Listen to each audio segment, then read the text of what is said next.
Hello, dear students and esteemed learners. Welcome again. Welcome to my course on Sociology of Health.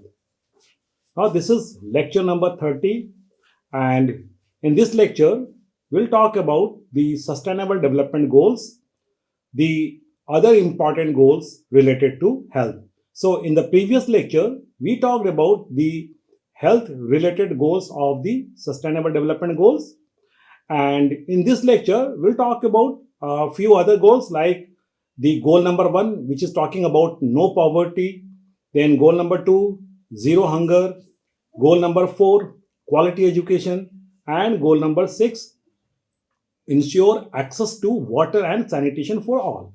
Now, we have seen when we are talking about the various models of development, we have seen this that the social development model is talking about minimizing the inequalities, whereas the human development model is talking about focusing on three important components, which were income, education, and health. So, if we look at it from the human development perspective, then income is basically related to the goal of no poverty. And then health is related to this goal of zero hunger, because hunger is something that must be addressed if we want to think of a healthy society. And then quality education is again related to the core components of human development. And then ensure access to water and sanitation, these are related to the core components of health.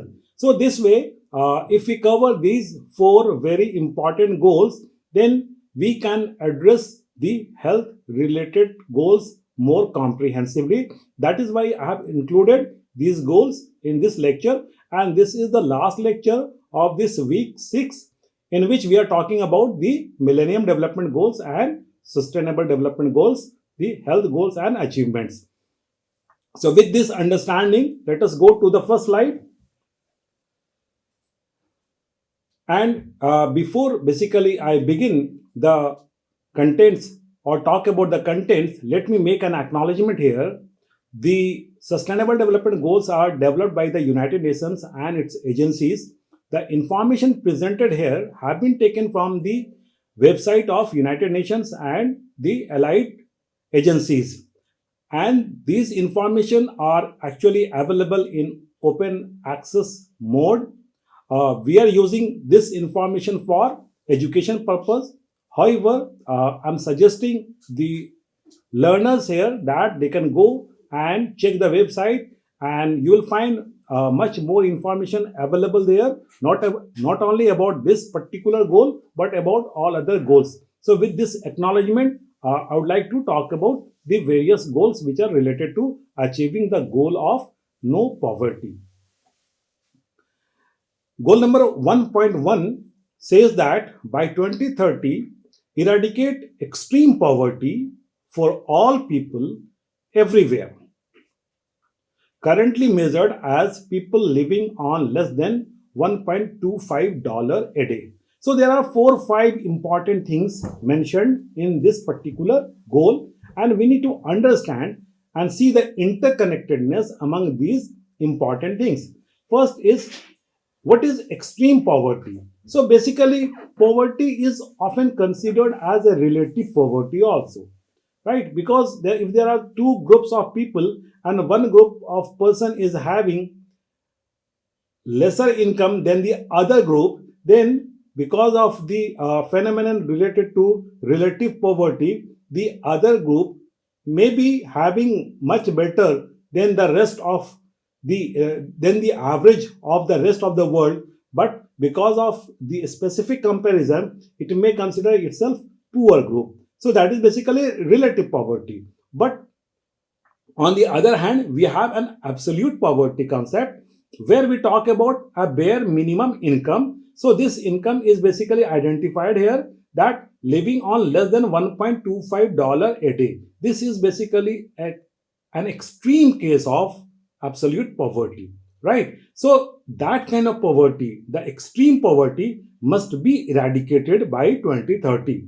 and that should be applicable for all people everywhere. And that means it is not talking about this in a specific country or only in the developed country. Whether it is a developed country or a developing country or the countries which are often identified as the least developed, irrespective of the stage of development in which the country is, this goal should be achieved by 2030. So this is a very categorical target. The next goal says that by 2030, reduce at least by half the proportion of men, women, and children of all ages living in poverty in all its dimensions according to the national definitions. Now, in the second goal, basically, again talking about poverty, but the context is different. It says that in all its dimensions according to national definitions. So if there is a rich country or a developed country, then the definition of poverty will be different. And if it is a very poor country, often identified as the least developed country, then the definition would be different. But irrespective of the kind of differences in the parameters, basically it says that poverty in all its forms at least should be reduced to half, right? So again, a kind of a quantitative target is given, right, as we were witnessing in the millennium development goals. So although the goal is qualitative, but a quantitative target is also given. Then comes the third goal: implement nationally appropriate social protection system and measures for all, including all target groups.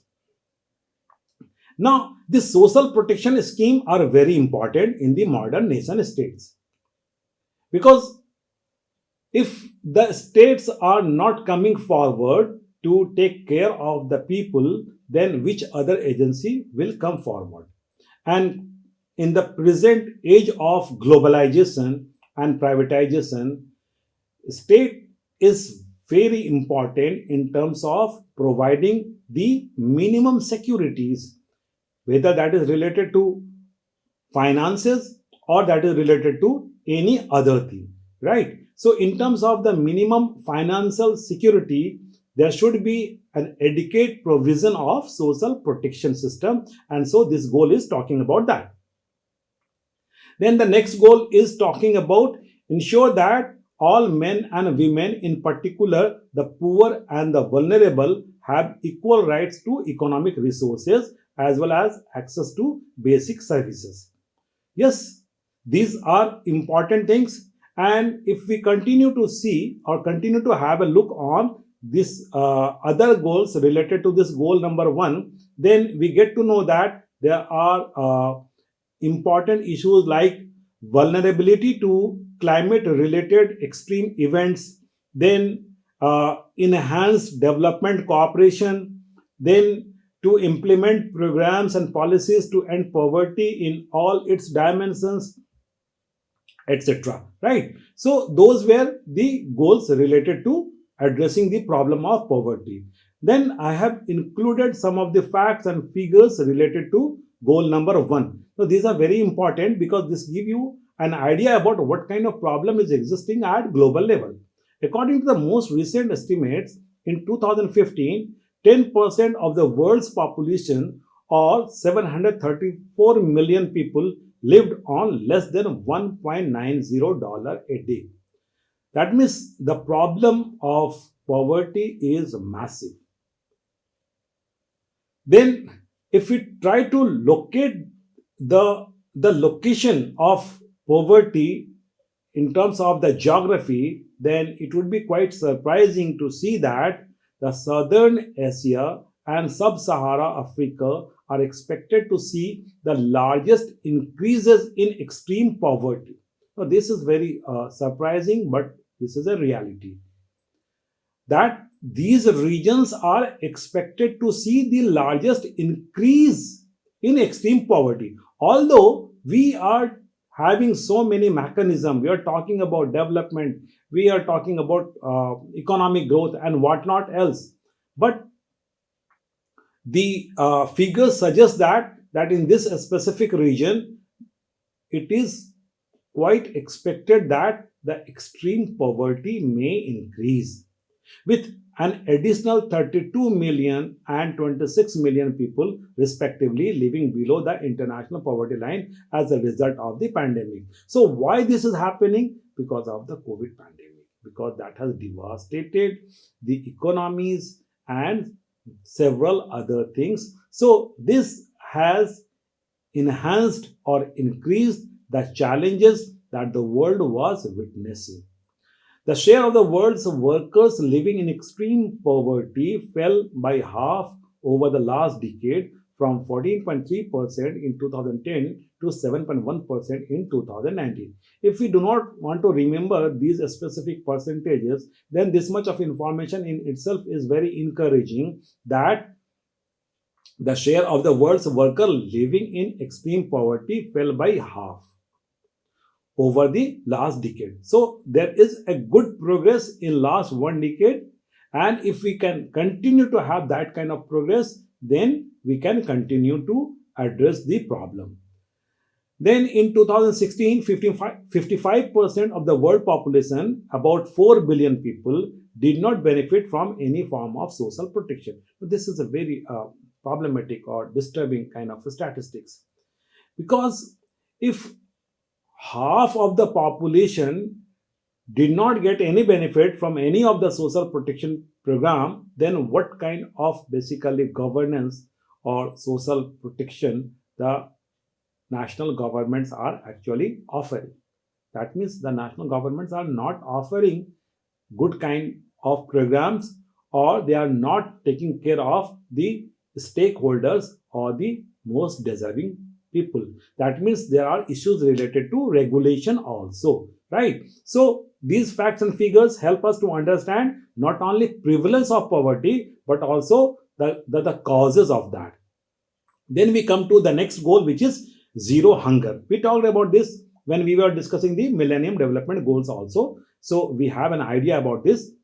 By 2030, end hunger and ensure access by all people, in particular the poor and people in vulnerable situations, including infant, to safe, nutritious, and sufficient food all year round. Goal number one categorically says that hunger, the problem of hunger must be addressed, and the problem of nutrition must be addressed, and more particularly in vulnerable situations like the infants or other vulnerable categories of people, right? Then the next goal says that uh, end all forms of malnutrition, including achieving by 2025 the internationally agreed targets on stunting and wasting in children under 5 years of age. Now, you may remember when we were having a lecture on food and nutrition, then we had a very comprehensive discussion on stunting and wasting. That is called because of malnourishment. So, I will not get into the details over here, but it is very interesting to see, it is very encouraging to see that the problems caused because of stunting and wasting are now part of the sustainable development goal, right? Because once we identify those problems at a global level, then we basically try to find out some mechanism through which those problems could be addressed. Then by 2030, double the agricultural productivity and incomes of the small scale food producers. So we are having multiple problems when we talk about food and hunger. There is a problem of scarcity of resources, and at the same time, there is a problem of improper distribution of the resources available, right? So on the one side, the nation state should take appropriate step to regulate the things, but on the other side, there should be proper care for production of the necessary food products also, right? And what is very important here, that when this food productivity will increase, along with that, the people who are engaged in that kind of productivity work, their income will also increase. And now the focus should be not only in increasing the food productivity, but also making an improvement in the income level and living standard of people who are engaged in that. Because very often it is noticed that the people who are basically producing those things, and at a smaller level, like the ethnic community or the tribal community or maybe the women or some other vulnerable group, then they are not getting the due benefits because of their already vulnerable positions. Then the next goal talks about sustainable food production system and implement resilient agricultural practices that increase productivity and production. So we talked about this increasing the productivity also. And then next goal talks about by 2020 maintain the genetic diversity of seeds, cultivated plants, and farmed and domesticated animals and their related wild species. Basically, the genetic diversity is a very important issue.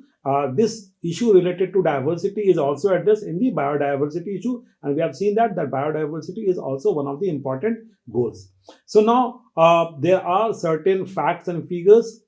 Now, as per these facts and figures, current estimates are that nearly 690 million people are hungry, or 8.9% of the world population, up by 10 million people in 1 year and by nearly 60 million in 5 years. Now, this is very disturbing figure because the number of people who are hungry is increasing, not only in last 1 year, but also in last 5 years.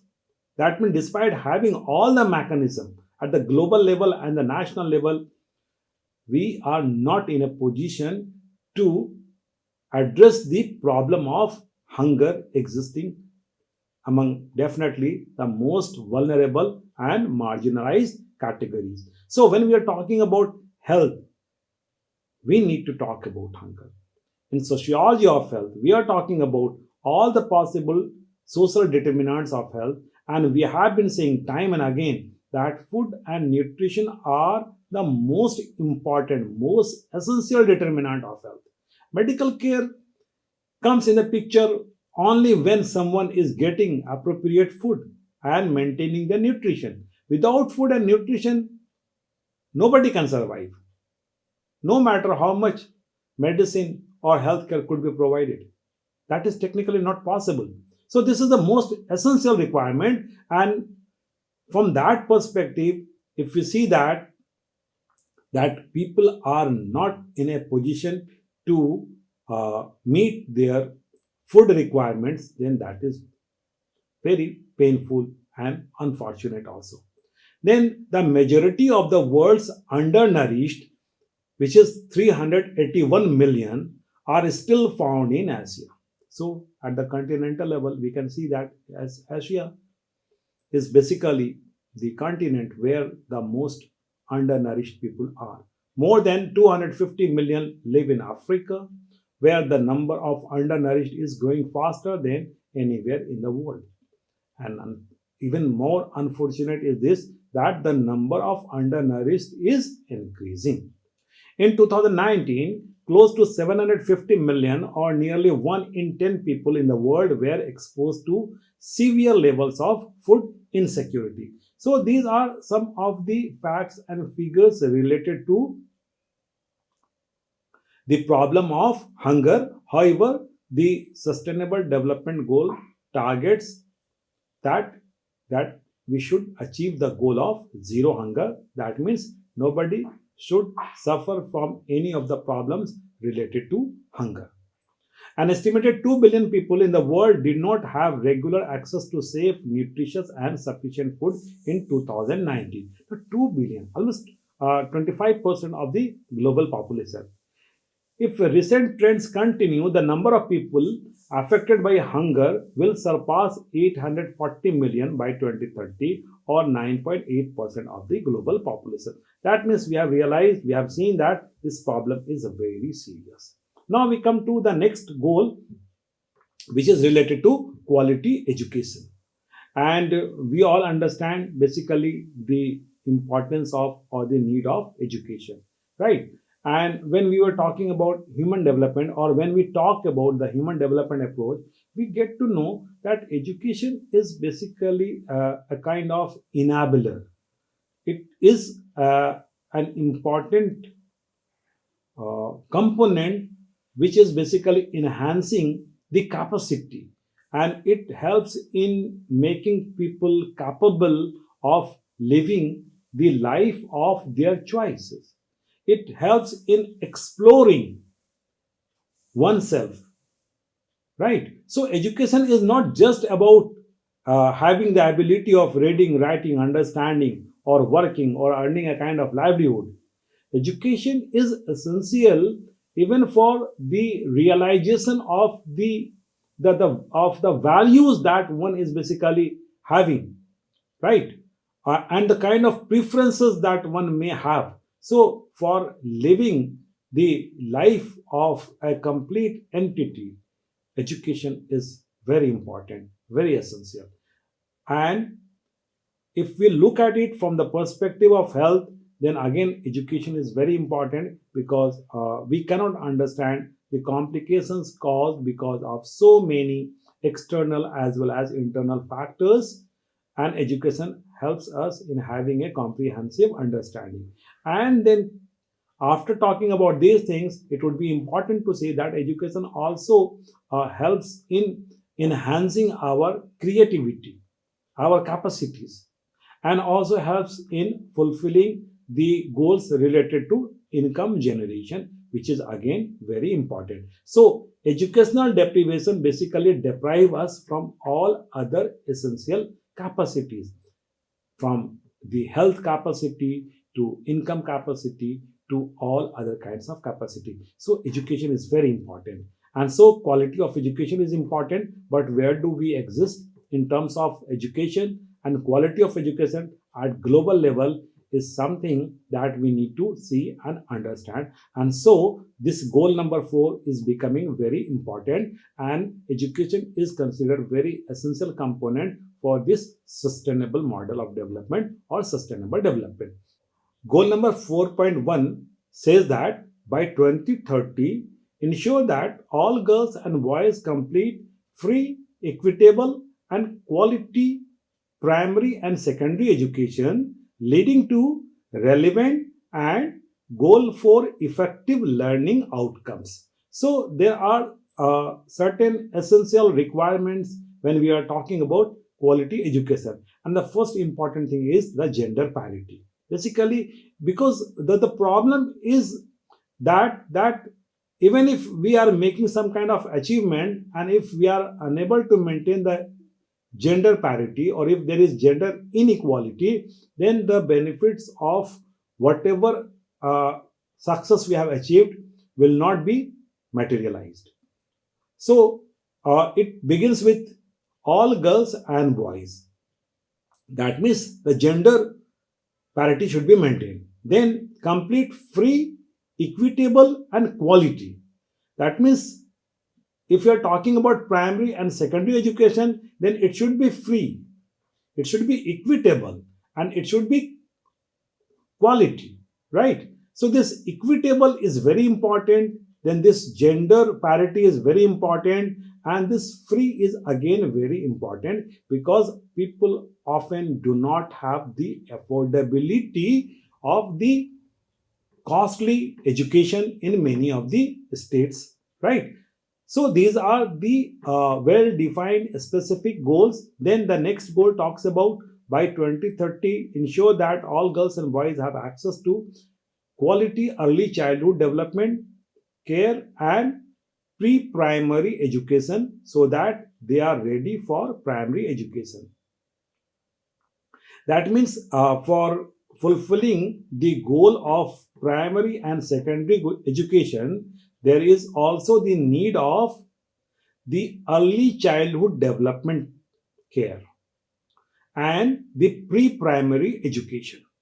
So these two goals are very important. Very often we happen to see that children get some kind of primary education or secondary education but not performing very well. So often the early stages of learning is missing, and so this goal is talking about including the early stages of learning also within the module of learning.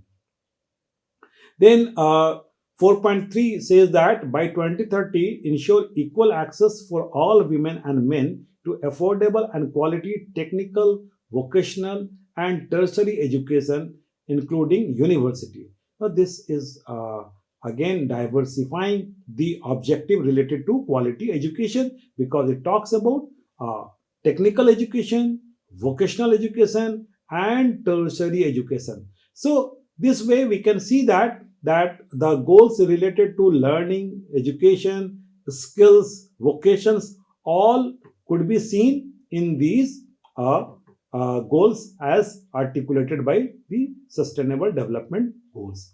And then here are some of the facts and figures that you can have a look on. It will not be possible for me to talk about these because of the time constraint, but I have mentioned these things, and then you can approach these things in the website of the Sustainable Development Goals also. Then we come to this very important goal, goal number 6, ensure access to water and sanitation for all. We already understand the importance of availability of water and sanitation. So we have a fair understanding. Let us just go by some of the goals. Goal number 6.1 says that by 2030, achieve universal and equitable access to safe and affordable drinking water for all. We already know that as of now, people are not having access to safe water or even affordable water, right? So the goal says that by 2030 we need to ensure this. Then the next goal says that by 2030 achieve access to adequate and equitable sanitation and hygiene for all, and end open defecation, paying a special attention to the needs of women and girls and those in vulnerable situations. So we have already covered one important session on sanitation, right, and water basically, and there we understand the importance of sanitation, how this is necessary for maintaining good health, how this is necessary for controlling the spread of communicable disease, how this is necessary for controlling the spread of epidemics and pandemics, because some of the worst epidemics and pandemics were actually caused because of the waterborne disease, and we all know that all epidemics or pandemics are caused because of the communicable disease. So it is very important to uh, provide safe and affordable and potable drinking water, and at the same time it is very important to maintain sanitation, because without maintaining sanitation it will not be possible to have a check on the causation and spread of the epidemics or the pandemics. Then there are several other goals which are mentioned here, right?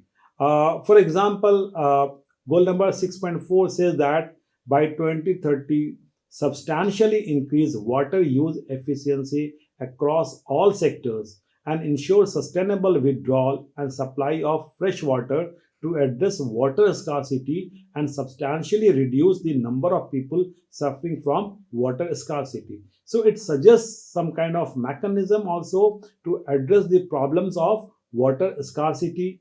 Then goal number 6.6 says that by 2020 protect and restore water related ecosystem including mountains, forests, wetland, rivers, aquifers and lakes. However, one last point I would like to make here, that very often I have talked about certain goals where it is mentioned that by 2030, and at certain positions in certain goals it is mentioned that by 2020. So you may have a kind of query or a question in your mind that where do we exist as of now if you are talking about completing the goal by 2020. So yes, that is very important, but as we all know, because of the pandemic that the world witnessed, COVID-19, the things got delayed and the problems basically got complicated, right? Because most of the goals are relevant even for the vulnerable and the marginalized category, and they were somehow the worst affected in terms of availability of resources. So the assessment for these were technically not possible, so you can consider those as the delayed goals. But as I have taken these information from the website, from the first version of that, so these are mentioned like this. But if you check the website, you will get to know that the revised goals and the revised guidelines are also there. But if we want to make use of them, even in that situation, we need to have an understanding of the original document. So we are talking about these things at this level, right? And then there are certain facts and figures related to all these things, like 1 in 4 healthcare facilities lack basic water services. So this is the most difficult kind of situation, that the healthcare facilities are not having the water services, the basic water facility. What kind of healthcare basically we can think of? Then at least 892 million people continue to practice open defecation. Although in India there was a very systematic effort basically to control this open defecation. We talked about these in those lectures, but yes, this problem is existing at global level. So with these facts and figures, basically we come to an end of this lecture, and the last slide includes the think about this problem and the activity question, how these goals are related to health and healthcare. Basically we are talking about the goals other than the health goals, like the zero hunger, then the poverty, right? And then the education and sanitation and water, right? So how these are related to the notion of health and healthcare. Think about this.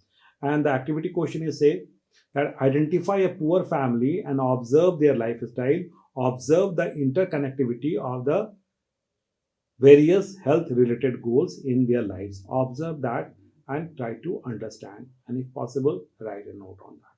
So, with this, we are closing this lecture, and we'll meet in the next lecture. Take care.